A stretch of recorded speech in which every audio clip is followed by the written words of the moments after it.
নতুন জার্সি পেলে কে না খুশি হয়, তরুণেই ক্রিকেটারও হয়েছেন। আর এই জার্সি তো যেন তেন জার্সি না, আবাহনী লিমিটেডের জার্সি। যে দলে খেলার স্বপ্ন কে না দেখে, কিন্তু প্রশ্ন, এসব তরুণের গায়ে কেন আবাহনীর জার্সি? মূলত বর্তমান চ্যাম্পিয়নদের স্কোয়াডে 11 জন প্লেয়ারই নাই, তাই যে যেভাবে পারছেন প্লেয়ার ম্যানেজের চেষ্টা করছেন। জাতীয় দলের 15 জনের 10 জনই আবাহনীর। খালেদ মাহমুদ সুজনের এতে গর্ব করা উচিত, কিন্তু সেটা আর পারছেন কই। দলে ক্রিকেটার 18 জন, এরই মধ্যে 10 জনই জাতীয় দলের ডিউটিতে। খালেদ আর জয়ের আবার ইনজুরি।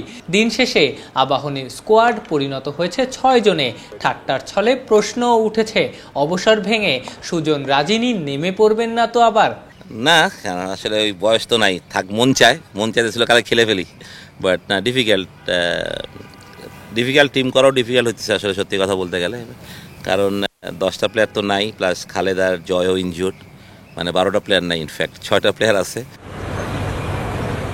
সেই 6 জনের পাশাপাশি ইউথ ক্রিকেট লিগে খেলা 3 ক্রিকেটারকেও দলের সাথে যুক্ত করেছেন সুজন, যার একজন ফাহাদের এরই মধ্যে লিস্টে ডেবিউ হয়েছে এই সিজনেই আবাহনীর হয়ে। এছাড়া রাজশাহী থেকেও ধরে এনেছেন 2 জনকে, কোনো মতে স্কোয়াডটা মেরামত করার চেষ্টা। ফাহাদ, সাগর অ্যান্ড জারিফ, আর আরও 2টা ছেলেকে আসছে, একটা হচ্ছে রওশন আর একটা হচ্ছে ইলমান। এরা আমার রাজশাহীর ছেলে সব। আমাকে খুঁজতে হয়েছে যে নন রেজিস্টার্ড প্লেয়ার কারা আছে, আর যারা first division, second division, third division তারা তো খেলতে পারবে না এই লিগে। তা আমাকে এই নন রেজিস্টার্ড প্লেয়ার খুঁজতে হয়েছে, যারা মোটামুটি তারা 18-এর, যে কেউ স্কুল ক্রিকেট খেলছে কিংবা কেউ আন্ডার 18 খেলছে। আমার নিয়ে আসছে, আমার তো ওই গরমে ফিল্ডিংও করতে পারে, যে ছেলে ইনজুরি হতে পারে, ফিল্ডারও তো নেই আমার তো ওই 12-13 জন অ্যাটলিস্ট করতে হবে মাঠে কালকে। তো ওইটাই আমি চেষ্টা করছি যে এই 12-13 জনকে অ্যাডজাস্ট করতে।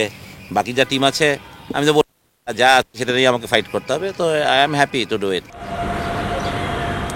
অবশ্য সুজনের এমন খুঁজে খুঁজে প্লেয়ার নিয়ে আসার ঘটনা তো কম না। আম্পায়ার মাসুদুর মুকুলকেও এভাবেই বাসা থেকে ধরে এনে ঢাকা লিগে খেলিয়েছেন জাতীয় দলের সাবেক এই অধিনায়ক। সুজন কি আবারও সেই পুরনো দিনে ফিরে গেলেন? না, এই দিন এগুলো আজকে এটা নতুন না, এরকম অনেক ছেলেকে আমি ঢাকায় হঠাৎ করে নিয়ে এসে খেলে দিয়েছি। তো না, আমি তো এতটা খারাপভাবে বুঝিনি আসলে। যদি খালেদ আর জয়ও ফিট থাকতো তাহলে হয়তো এতটা প্রবলেম হতো না। বাট 2 জন ইনজুরি হয়ে যাতে আসলে বেশি নাজুক অবস্থায় গেছে, যে প্লেয়ার মাত্র 6 জন। এই প্রফেশনালি, যদি আপনি প্রিমিয়ার লিগ চিন্তা করেন, এই কালকের ম্যাচে যে এক্সপিরিয়েন্স দরকার, সেই এক্সপিরিয়েন্স প্লেয়ার মাত্র আমার 6 জন, হাফ অফ দ্য টিম আমার নাই। But end of the day আমি যেটা বললাম, it's game of cricket, I am happy to play with any team. আমি বিশ্বাস করি ছেলেরা ভালো করবে, এরকম আমি কেন ওদের আমি ওয়াইসির কিছু খেলা দেখেছি, যদি ওরা বাচ্চা এই প্রেশার কতটুকু আমি জানি না, আমি সেটা চাইও না, যারা প্রেশার দিতেও চাই না। তারা যদি খেলে মন খুলে খেলুক, আমি সেটাই চাই। যতটুকু দেখেছি, যদি ওরা ওদের ওইটুকুই খেলতে পারে, আমি মনে করি they will okay to play in Dhaka league. মঙ্গলবার আবাহনীর ম্যাচ শেখ জামালের বিপক্ষে। এই ম্যাচে জিতলে চ্যাম্পিয়ন হয়ে যাবে আকাশি হলুদরা, কিন্তু দলের মেইন প্লেয়ারদের হারানোয় বর্তমান চ্যাম্পিয়নদের জন্য কাজটা অনেক কঠিনই হয়ে গেল। আফনান পিয়াল, অলরাউন্ডার।